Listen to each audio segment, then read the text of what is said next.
Okay, Swiss Army knife collectors, I'm getting ready to disassemble this knife. One thing I like to do if there's a bail on the knife is I like to take an end mill or a pencil grinder and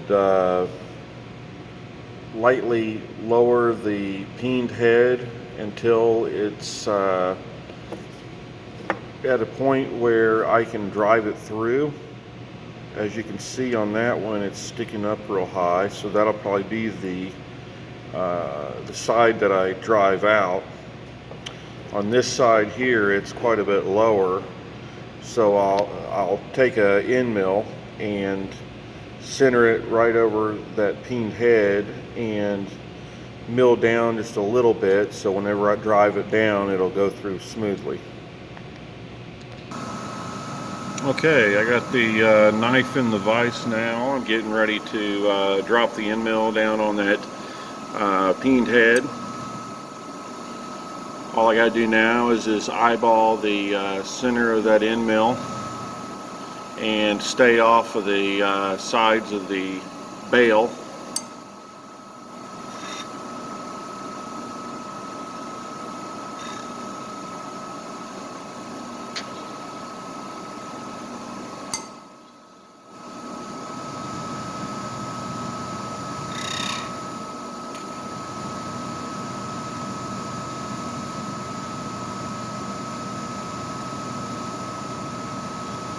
And I want to go down about a 32nd.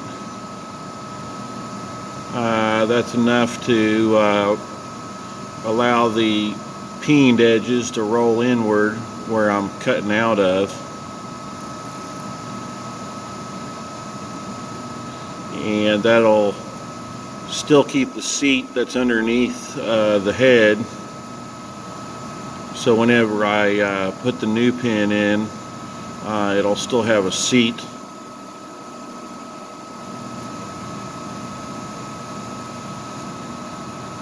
That should be good enough. Zoom in here a little bit.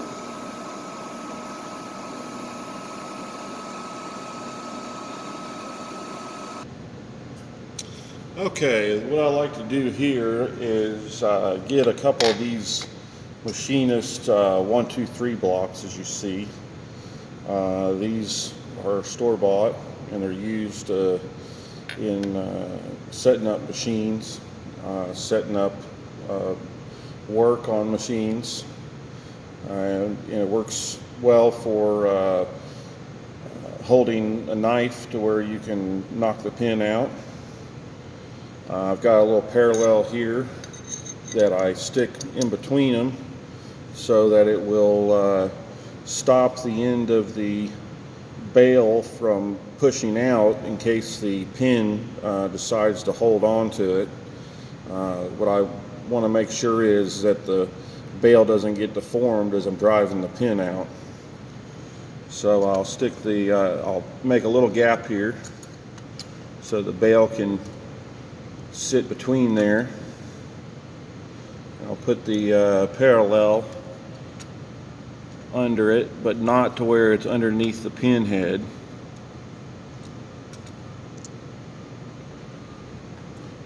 Then I use a punch that is under 86 thousandths. It seems like the vintage Wenger and Victorinox knives, all the pin sizes are around 86 to 85 thousandths of an inch. And what I've done here is I've taken an 1/8 inch pin punch and turned the end of it down to where it's about 5 thousandths below that, so it won't bind up as I'm driving it through.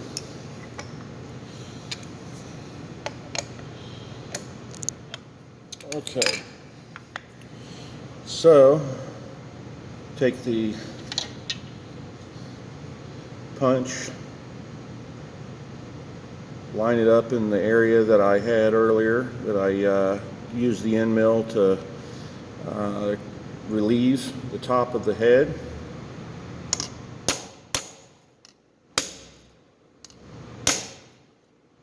Okay, it's cleared the top of the bale, and it's not held up into the bottom of the bale here, so I could go ahead and drive it on through.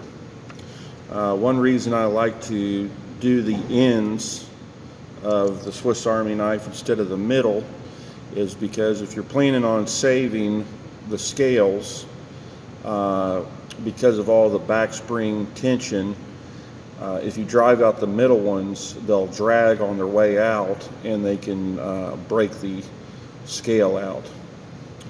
If you drive out the bird's eye rivets first, then it releases all the back spring tension, and you can take a small X-Acto knife and get in between the liner and the scale there and pry it up, or gently punch it downward. So I'm going to go ahead and drive this one on out.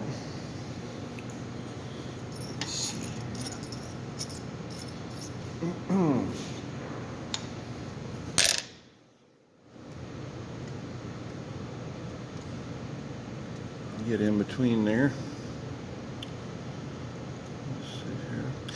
And when doing this on celluloid scales, if the head is peened flush into the scale, it's a good idea to pick whichever side that doesn't have the head peened as much.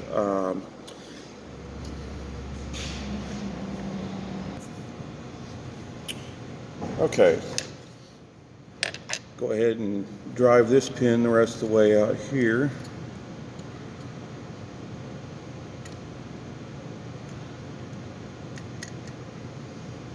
So like I said before,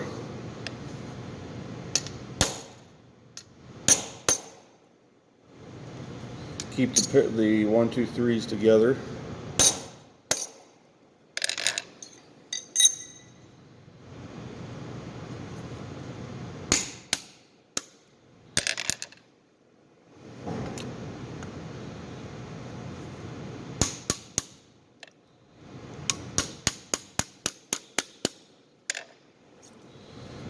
And as you drive it through, you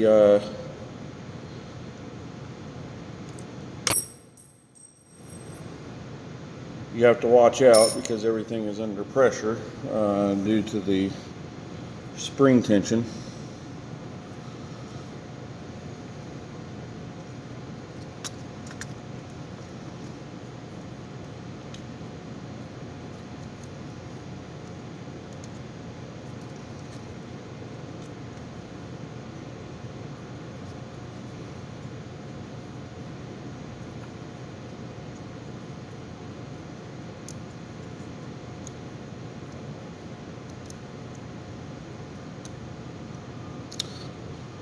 Let me pause this and I'll get back when I have it out.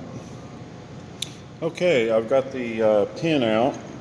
Once I got it most of the way out, I was able to grab it softly with a pair of vice grips, and was able to twist it and pull it out the rest of the way. Right now the pin is still kind of locked in there on the bale with the bushing right there, so I'm just going to leave that as is, put it aside where it won't get lost. As you can see, the bushing's out of the hole. So what I like to do now, so things won't fall apart, is I take some Scotch tape and I'll just go ahead and cover up the area that's loose so it won't fall apart and have pieces go everywhere that I won't be able to find. Alright, now what I like to do is move on to the next bird's eye rivet and get a good crack right there to where it's small enough to where it catches the bushing but large enough to where the pin won't interfere with it. So I can get it eyeballed right there. And another thing to look at when you're driving the pins out is if you happen to drive it out this way, you're going to be beating on it a lot, and you could damage the logo. So it's a good idea to have the logo in up position. So I'll use my hand to steady.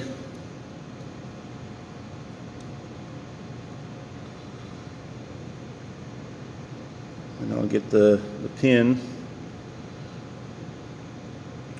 right over top of the peened head and give it a good wallop.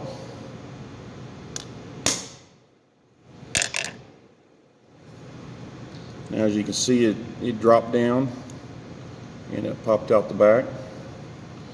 And you can see there's a little bit of a peened head on the end of it. It will, going through the brass bushing this way, the small peened head on this end will fold up and go through. So there's no need to mill it out, or like I did on the bail side. Just tap it on through.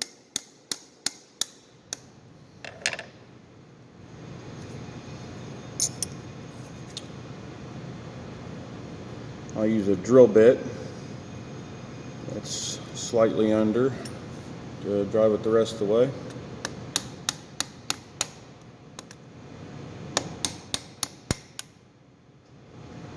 Okay, the pin is out,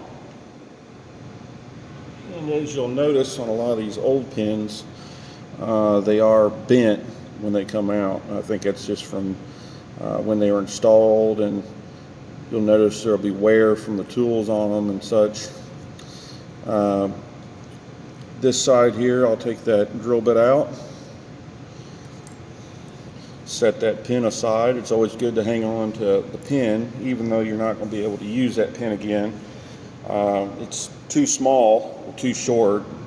You won't be able to re-peen that pin on this knife, but it always comes in handy on smaller knives. If you do another repair on a 3-layer or 2-layer, you can use that pin. You won't have to make one from scratch. So I'll take some tape there and tape it up. That way it won't fall apart.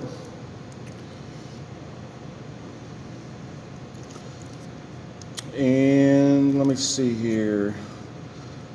I might try to go ahead and drive this. If it doesn't move, then let's see. I like to pick the side that's not going to damage the logo. So, as before, get it set over the slot there. Get your pin lined up. Give it a good wallop.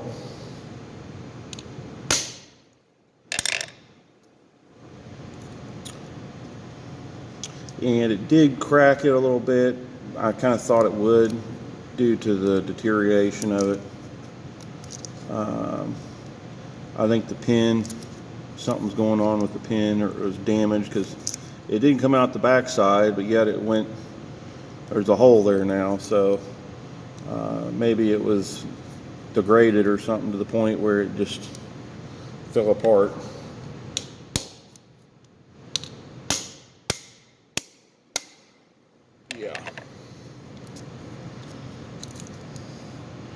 Yeah, that pin is pretty well shot, and so are the scales. I doubt I'll ever use these scales again. If I do, I'll break all the loose stuff out there and putty over it and sand it, and it'll resemble somewhat what it looked like before. But the problem is, when these steel pins rust, they leach out into the fiber and it just corrodes the fiber pretty much. So let's go ahead and knock this last pin out.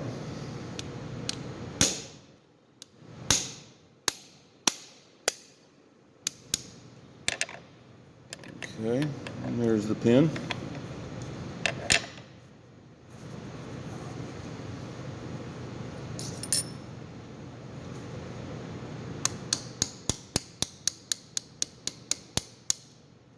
Okay, both pins are out, and I figured it probably would chip that out. It just crumbles pretty much. This is over 100-year-old knife, so it's pretty well to be expected. I'll pause this and restart on the disassembly. Thank you.